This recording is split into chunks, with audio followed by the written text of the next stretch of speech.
Thank you very much for talking to us. We invited you on after we interviewed, as you know, the Labour MP Jess Phillips last week. I want to ask you, why did you decide to choose rape when talking about Jess Phillips? I'm interested in why you're deliberately misrepresenting what's happened. Have you seen the video in question? Of course, yes. Right, and how would you describe that video? Why did you decide to choose rape? It's very important because you've been lying about me and I've been attacked in the street because of your lies. So this is genuinely important. I've never lied about you, and you're here today. A lie by omission is still a lie, and in your last segment about me with Jess Phillips, you did not mention that this was a comedy video. Talk us through that thought process. Why rape? It's a joke at your expense. You could have chosen any number of things. I did. And if you could describe the video, it was a 4-minute blooper reel video of comedy. A feminist approach, but you chose rape, and I'm really interested to find out why. It's honestly part of a long meta joke about the way that the media is bullying Jess Phillips with jokes I made that she never saw. Why rape, though? I've just explained it to you. It's a joke about you. It's not a joke about her. Why did you choose that subject with all the violence and intimidation? That's the subject that Jess Phillips brings and degradation up. that involves. Jess Phillips brings this up all the time. I mean, do you know the context of the original tweet that, again, she didn't see you guys put in her face? Do you know that? Of course. What kind of an individual makes light of sexual violence and attaches a woman's name to it? Again, someone who's telling a joke, but this is the point I'm trying to make. You are misrepresenting what has happened. An individual that might end up, if elected, representing victims of rape in the southwest region of the country. Yes, and I spoke to a victim of rape very recently, and in one of the street interviews that I've been doing, and she thanked me for being able to take the power back from such a terrible experience. By owning it herself and being able to make jokes about the subject, it doesn't control her. And this is the thing that I'm very concerned about. Like Jess Phillips said, this was some kind of coercive control. Well, not by me. She hasn't seen the video.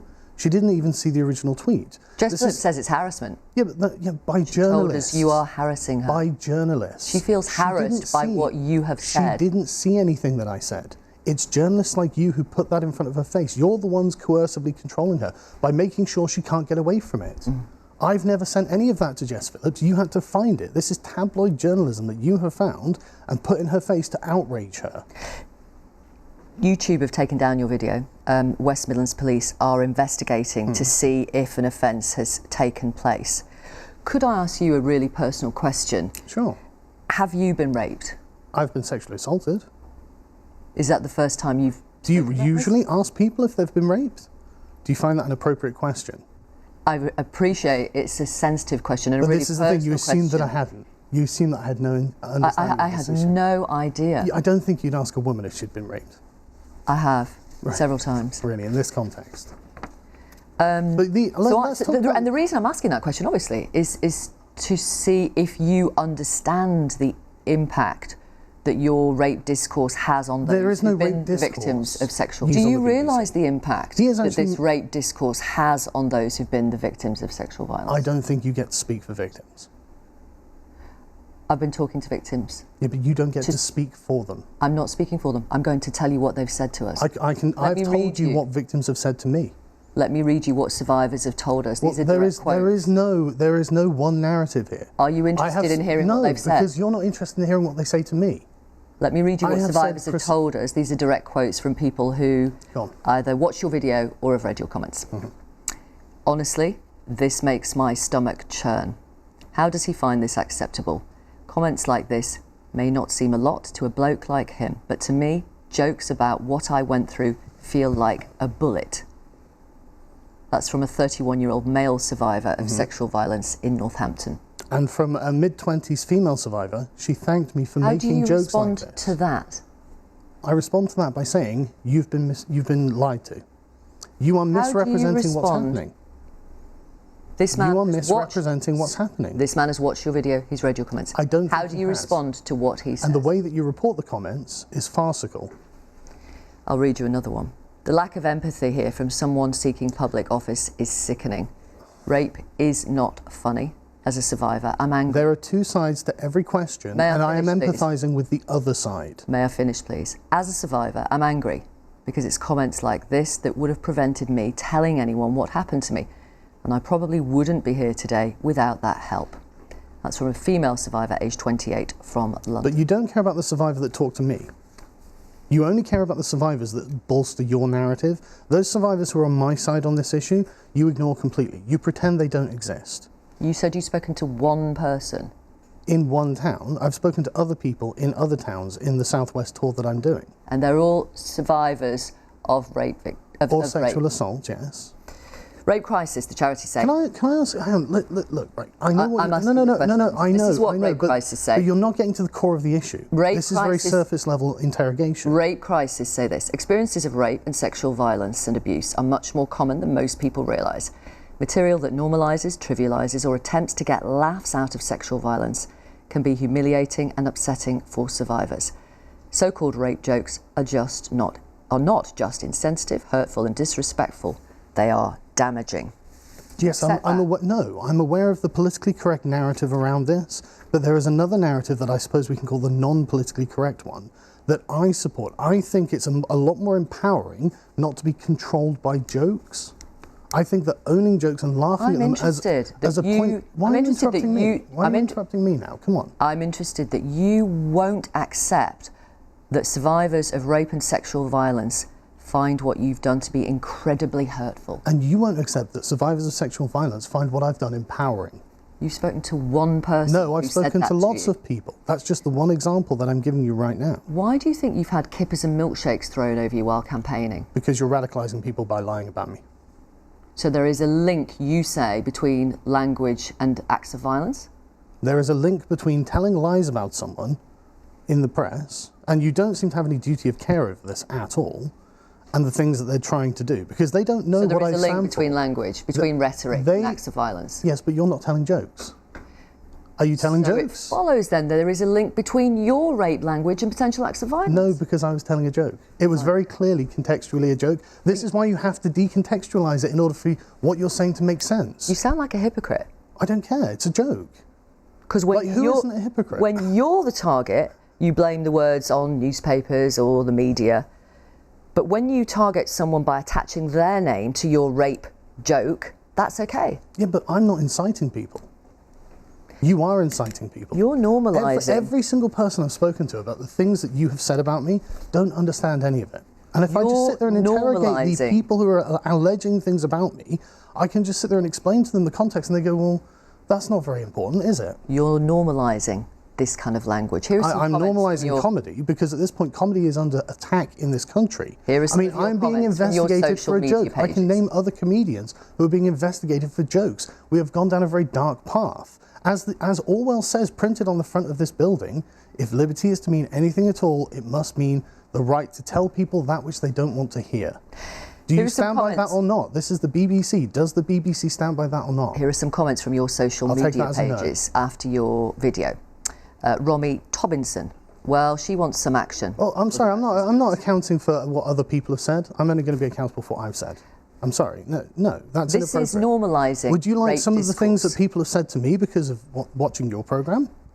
Romy Tobinson says, in response to your video, well, she wants some action. I've had a chat with a brewery and they'll find the beer. I've ordered a paper bag. I think you will need it. You will have to buckle down and think of England. I am not AN says, honest question here, mate. Would you rape Jess Phillips? Trevor I don't believe that these are real. They are. Prove to me. Trevor Cedis. Why are you making up comments that other people have apparently said? Jess wants action now. Rapey action, I'll wager. You are normalising this kind of language. I'm normalising jokes, yes. Your deputy... I want comedy to come back to this country. Because the BBC is doing everything they can to kill it off. Your deputy leader, Mike Hookham, says, rape destroys the lives of the men and women who suffer it. It's not something that should ever be satirised or joked about. It's certainly not in my concept of free speech. Then you've condemned every comedian in this country. This is your deputy leader, Mike Hookham. Yeah, but he's condemning every comedian in this country. I would like to see those involved drop the pretence, take responsibility, which comes with free speech, and admit they were wrong. I don't think telling jokes is wrong. I don't think jokes should be criminalised. I'm being investigated over a joke, over a video that was marked comedy. It was an outtake of blooper reels that you're lying about. There are other comedians in my position where they're being lied about by the media. They drum up this kind of tabloid hysteria, and then the police have to investigate. Do you know who Harry Miller is? Why is UKIP tanking in the polls ahead of these Euro elections? Wow, how are the polls? How reliable are they? Did they predict Brexit? Did they predict Trump? I've been on the ground and we're getting a very good response. At the last Euro elections, UKIP won 24 seats. They got 27% of the vote. UKIP today are currently polling at about 3%. Brexit Party polling on average 30%. What would represent success for UKIP in these Euro elections? Honestly, for me, I'm not going to speak for UKIP as a whole, but for me, being able to table these issues around free speech is the most important thing. I'm a free speech activist. We are losing our ability to make jokes in this country. What about because of puritanical moral standards? So in terms of across the country representing success, is it getting one MEP or well, we don't five? know. We don't know how many we're going to get because polls are very rarely accurate. What would represent success for you? Well, I mean, obviously MEP elections, but even then, the European elections, these are being wildly overblown in importance. For example, like everyone's talking about Farage and his polling. Well, if Farage could have achieved Brexit as an MEP, he would have done this 20 years ago.